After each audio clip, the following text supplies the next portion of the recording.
না, টাকা দিলেই যে সব হবে এই কথা কিন্তু আমরা বিশ্বাস করি না। টাকা থাকলে সেই মানসিকতাটা আপনি চিন্তা করে দেখুন না, আজকে ইস্ট বেঙ্গল মোহনবাগান বা ক্রিকেট আছে, ওদের টাকার কি অভাব আছে? কিন্তু সেটার কথা তৈরি হচ্ছে, কাজে টাকা থাকলেই হবে এই কোনো কথা না। সেই মানসিকতার বড় জিনিস। আর এখনকার সমাজে যেভাবে চলছে, আরেকটা জিনিস হচ্ছে কি, ব্রতচারীতে যে কথাগুলোকে বলে, আদর্শের কথা, চরিত্র গঠনের কথা, আজকে ব্রতচারী এসে বলবে যার দায়িত্ববোধ নেই তার দাবি করা শোভনীয় নয়। এখন সমাজে কথা বললে আমার অবস্থাটা কি দাঁড়াবে? এখন কিন্তু কথাটা আশা করবো, এই কথাটা যদি এখন আমি সমাজের মধ্যে বলতে চাই, যারা আমাদের উচ্চ পদস্থ রয়েছেন তারা আমাকে কিভাবে নেবে? বলে পাগল ছাড়া কিছু বলবে না। তারা নেবেন কি, তারা নিজেরা মনে ভাববেন যে এটাকে কিছু স্বীকার করা যায় না, কিন্তু ব্যাপারটা ওনারাও জানেন যে সেটাই এইটাই উচিত, কিন্তু কেউ করা যাবে না। কাজে আজকে সমাজে আর শিক্ষা ব্যবস্থায় যে প্রাথমিকই ধরুন না, যেখানে শিক্ষাটা হচ্ছে যার মধ্যে শুধু পঠন তার চরিত্র গঠন, তার মধ্যে যে একটা শৃঙ্খলাবদ্ধতা, তার মধ্যে একটা জাতীয়তা বোধ, সেসব কোনো চেষ্টা নেই। তাহলে সে কী হবে? স্কুল বয়। আচ্ছা, কিছু কাগজপত্র, কিছু মানে পুস্তিকা টাইপের কিছু থাকলে আছে কিছু দেওয়ার মতো? সব আছে আমাদের, কিন্তু আমার কাছে কিছু নেই। আচ্ছা আচ্ছা। আমাদের যে মূল অফিস, আচ্ছা, 191/1 বিপিন বিহারী গাঙ্গুলি স্ট্রিট, আচ্ছা, ওইখানে গেলে আপনি সব পেতে পারেন। আচ্ছা আচ্ছা। তো আমরা ওখানে একদিন গেলে মনে হয় বিস্তারিত আরো লিখিত কিছু। তবে যখনই যাবেন সন্ধ্যাবেলা যাবেন, 6টা থেকে 8টা খোলা থাকে, কেন ওখানে যারা বসে সবাই অন্য চাকরি করে, এসে ওখানে মিট করে না? ওইটাই মিট করে। 191/1 বিবি গাঙ্গুলি স্ট্রিট। দেখবেন বিবি গাঙ্গুলি স্ট্রিটটা জানেন তো, গোয়েঙ্কা কলেজটা, ওই ফুটেই। না না না না,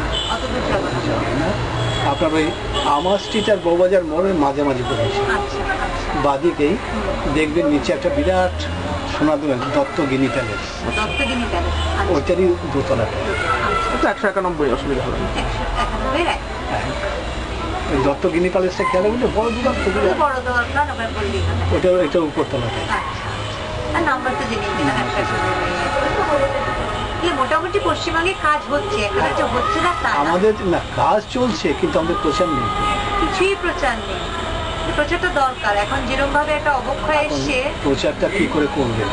আজকে যারা মিডিয়া তারা এসব নিয়ে চিন্তা ভাবনা করে। আচ্ছা, একটু স্বর্ণযুগটা বলুন, মানে ব্রতচারীর যে একসময় গোল্ডেন ইরা ছিল, মানে সেটা একটু বলুন। মানে সেই 350 কখনো 3,500 ছিল এই সংখ্যা? 3,500 কি বেশি ছাড়া কম নয়, এত সংখ্যা ছিল। সেটা কত বছর আগে? 1970 আগ পর্যন্ত ব্রতচারী স্বর্ণযুগই বলি, মানে কমিউনিস্ট ইরার আগে পর্যন্ত একটা ছিল। 1970 থেকে ক্রমশ কমতে শুরু করলো। 70-এর আগে 60-এ পশ্চিমবঙ্গের বাইরেও ছিল, পশ্চিমবঙ্গে বাইরেও ছিল, মহারাষ্ট্র মনে হয় ছিল, যেমন ঝান্সি, আচ্ছা, এটোয়া, আগরতলা, আচ্ছা, রাঁচি, এগুলো আমি তো গেছিলাম। বাংলাদেশে আছে, এখনো আছে। গুড ইনফরমেশন এখনো চলছে। কোথায়? ঢাকায়? ঢাকাতে মেন সেন্টারটা ঢাকা। আচ্ছা, চলছে। আপনাদের সঙ্গেও যুক্ত তারা? আচ্ছা, এই যে আমাদের অ্যানুয়াল ক্যাম্পটা হবে, ওখান থেকে আছে। বাহ, এটা 22 তারিখে হবে বললেন না? 22 থেকে শুরু হবে, 22 ডিসেম্বর। কোনো মুসলিম আসেন? কত? আচ্ছা, এই পশ্চিমবঙ্গ থেকে মুসলিম আসেন? পশ্চিমবঙ্গ থেকে আসে। এইখানে এলে পরে কে মুসলিম, কে হিন্দু, কে খ্রিস্টান খুঁজে পাবে না। ওনার বক্তব্য তো তাই ছিল যে সবাই মিলে মিশে। আচ্ছা, গুড। এখানে আমার গানেই আছে। আচ্ছা, এই যে ক্যাম্পে অন্য বাইরের লোক এসেও একটুখানি দেখতে পারে, তাতে অসুবিধা নেই তো?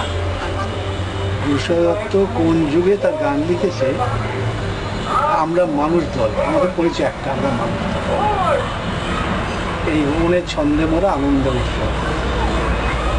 না, গানগুলোও কিন্তু কত সুন্দর গান, সেগুলোর কিন্তু প্রচার নেই। সুর ঠুর কত সুন্দর, সেগুলো যদি সাধারণ মানুষ তো এমনি গান হিসেবেও গাইতে পারে না, আধুনিক গান হিসেবে যেরকম গাওয়া হয় সেরকম একটা গুরুসাধারণ গান এইসব হিসেবে গান কজনে ভালো লাগবে? না লাগার এইসব মতো তো কিছু নেই, কি সুন্দর। আগে তো সবাই ব্রতচারী যখন করতো তখন তো এরকম গান টান তো প্রচুরই জনপ্রিয় ছিল, ছিল তো। মানে প্রত্যেক স্কুলেই তো গাওয়া হয়। এক সময়তেই পুরো উঠিয়ে দেওয়া হলো ব্যাপারটাকে, ব্যাপারটাকে ফেলে দেওয়া। পুরো কারণ স্কুল মাত্রই প্রত্যেকে, আমরা জানতাম যে ছোটবেলা একটা ব্রতচারী গান দিয়ে, ওটা কোনো নির্দিষ্ট এরকম বলা হতো না, কিন্তু গানটা তো আমরা ব্রতচারী শিখতাম, ফাংশন হতো ব্রতচারী গান দিয়ে, ফাংশন হতো, স্কুলের পুরো কালচারটা থেকে উঠিয়ে দেওয়া হলো। টিচারদের যে ট্রেনিং হয়, প্রাইমারি টিচার্স বলুন আর হাই স্কুলের ফিজিক্যাল এডুকেশন টিচার বলুন, তাদের 1 বছরের কোর্সের মধ্যে 1 মাস থাকে ব্রতচারী ট্রেনিং। আচ্ছা, আমরা যাই, আমিও গিয়ে তো, আমি তো প্রায় 50 বছর ধরে ট্রেনিং কলেজগুলো ঘুরেছি। আচ্ছা, আচ্ছা, অনেক ছাত্রছাত্রী আমার আছে যারা এখন স্কুলে মাস্টারি করছে, সবাইটাই নিয়েছে, হ্যাঁ, কিন্তু তারা সেটাকে কার্যকরী করে। জায়গায় এসেছে এটা নিয়ে। কারণ প্রধান শিক্ষকের থেকেও সেই জিনিসটা আসে না যে তোমরা করো, বা কমিটি থেকেও আসে না যেটাকে নাও চালাও। না, এখন স্কুলে সব কিছু নেই। মানে ব্যাপারটাকে ইচ্ছা করেই মুছে দেওয়া হয়েছে। এখন যতটা, যেমন ফিজিক্যাল এডুকেশন একটা সাবজেক্ট আছে, এখন বোধহয় সেটাও নেই। কাগজ কলমে আছে আছে আছে কি সত্যি করে পরীক্ষা পাস করার জন্য? কাগজ কলমে আছে। সেই মূল্যবোধ মোরালিটি সেটা নেই আর। এখন ব্যাপারটা হচ্ছে যারা এটা করবে তাদের ইচ্ছা থাকা চাই, সেই মানসিকতা। তার জন্য আমাকে আলাদা একটু পরিশ্রম করতে হবে, আলাদা একটু সময় দিতে হবে। কে পারছে, এটা না করলেও আমার মাইনে পাবো, করবো। আজকে উঠলাম আমি। নমস্কার। ভালো লাগলো আপনার সাথে কথা বলে, নমস্কার। আরেকদিন আসবো তাহলে।